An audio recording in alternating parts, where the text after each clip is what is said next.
Assalamualaikum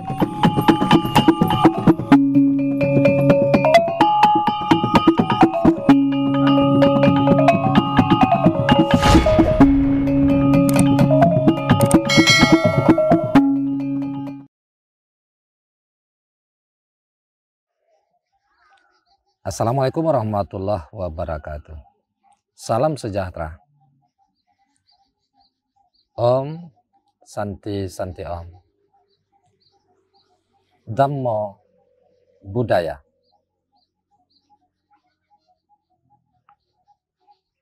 Salam untuk kita semua. Kebinekaan Tunggal Ika kita. Berbahasa satu bahasa Indonesia.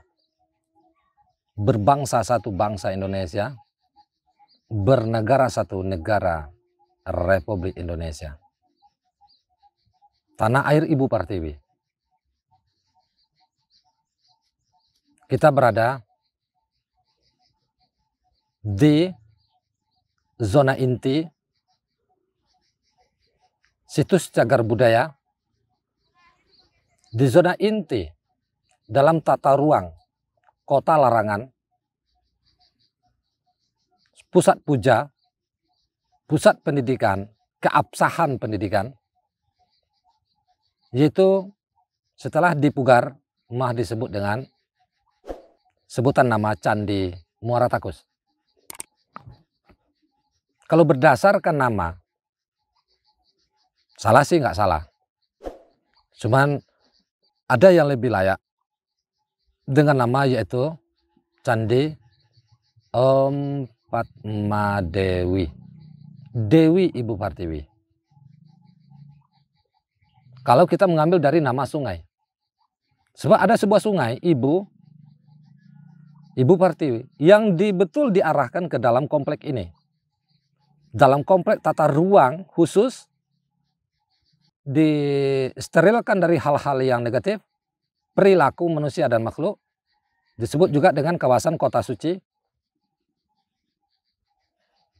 yang seluas lebih kurang 104 hektar. Dilingkar pagar, berpagarkan dengan tanggul terbuat dari asbes, yaitu tanah liat yang dicampur dengan batu mangga dan kerikil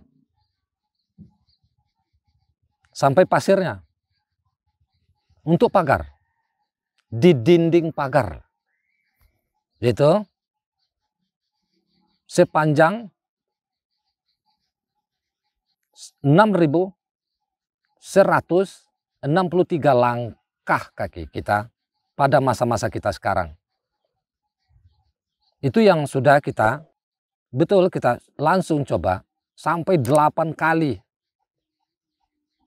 Kita temukanlah yang demikian, yaitu 6.163 langkah. Setelah diukur dengan meteran, beberapa tahun kemudian, bersama mahasiswa kejuruan arkeolog, pakai meteran, pakai GPS, kami temukan 6.663 meter.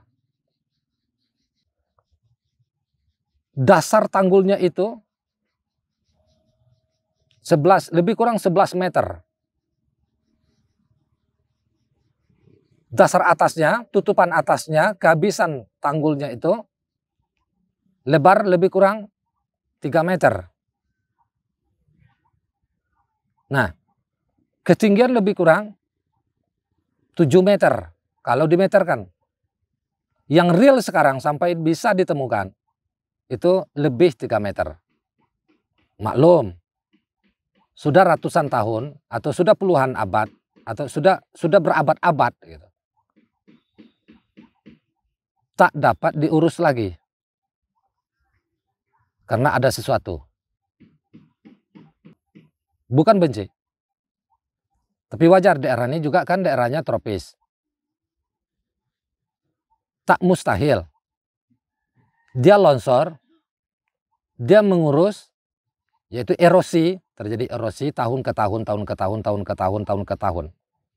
Satu abad aja 100 tahun. sekian abad, semenjak dari abad 11 Masehi, itu tak dapat lagi diurus.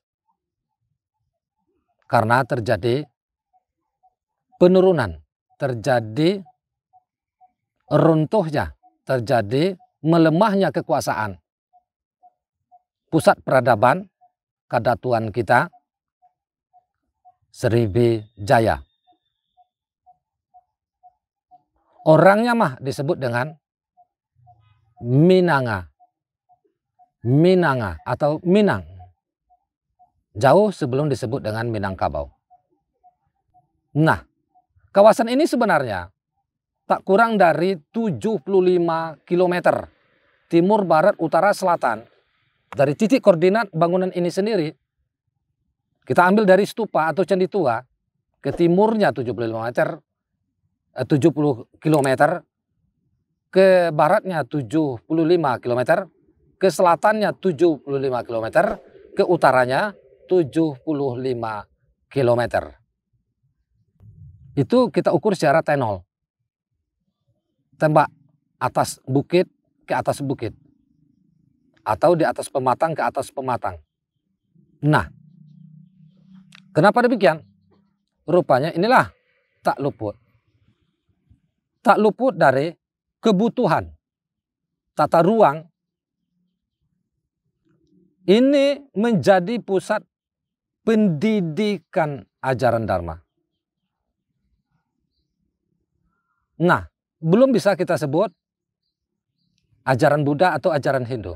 Kenapa? Sebutan Hindu, Buddha itu kan setelah terjadinya perpecahan, kehancuran kekuasaan yang Dhamma. Yang mengedepankan kode etik. Kode etik asa asi asuh. Impati.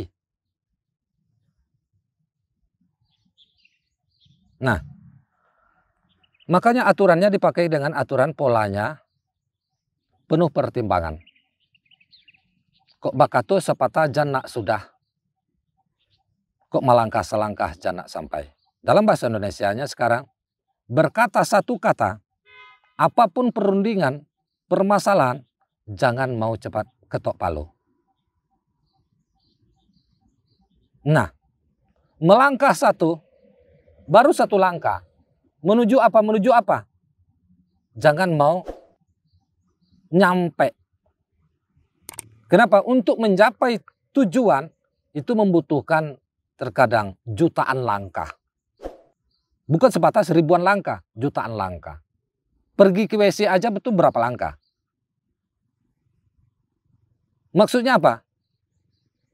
Setiap persoalan, itu apa itu baik, apa buruk, itu dipikirkan dulu, dipelajari dulu, dipecahkan dulu, dirundingkan dulu, sebaik-baik mungkin. Dalam hasil ketok palunya itu nanti apa?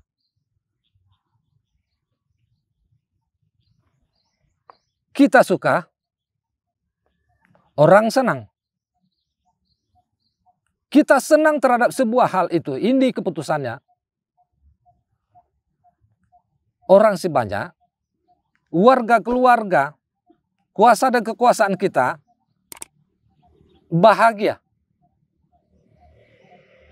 Jadi kita terlepas dari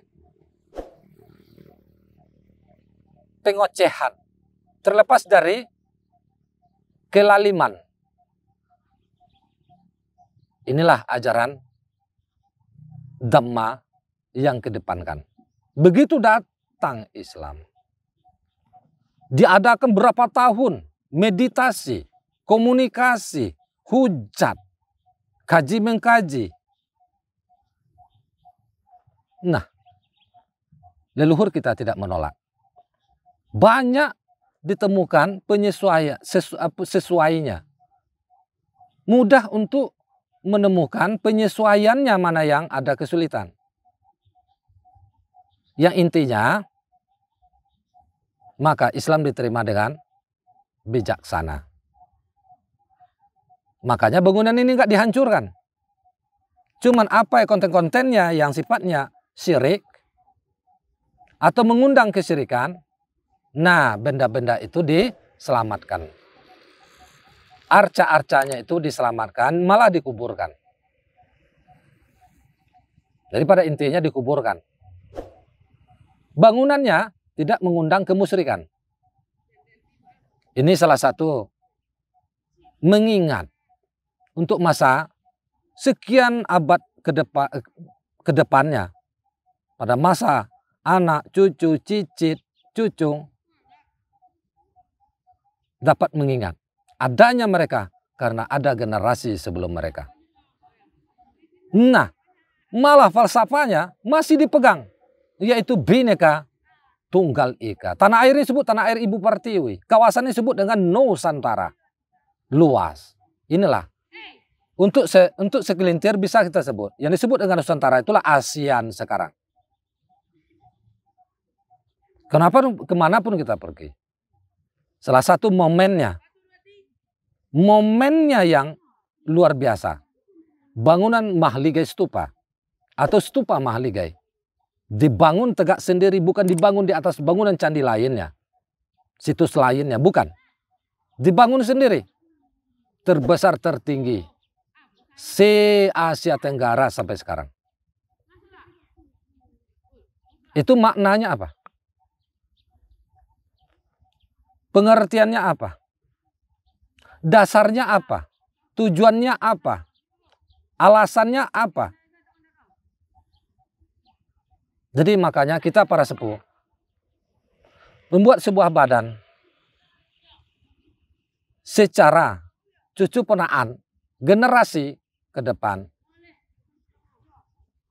Maka disebutlah dengan kelompok atau badan cinta negeri, cinta tanah air Ibu Pertiwi, cinta kesatuan dan persatuan, Bhinneka Tunggal Ika, maka disebutlah dengan Yayasan Mata NKRI. Dengar ringkas, Matankari. Kita bicara cuman yang real aja, fakta. Yang orgi, bukan neko-neko. Kita tidak berdoman kepada siapa-siapa. Cuma pendapat ini, segmen ini, itu adalah sebagai pelengkap. Dalam tatanan para sepuh, yang disebut dengan turun-temurun tapa dibukurukan. Turun-temurun, tanpa buku. Turun-temurun tanpa adanya isikan-isikan. Atas bimbingan Sang Pencipta. Ini boleh dikasih tahu, ini tidak. Yang penting, kita saling mencintai. Kita saling menyukai. Jauhkan dari diri kita kebencian.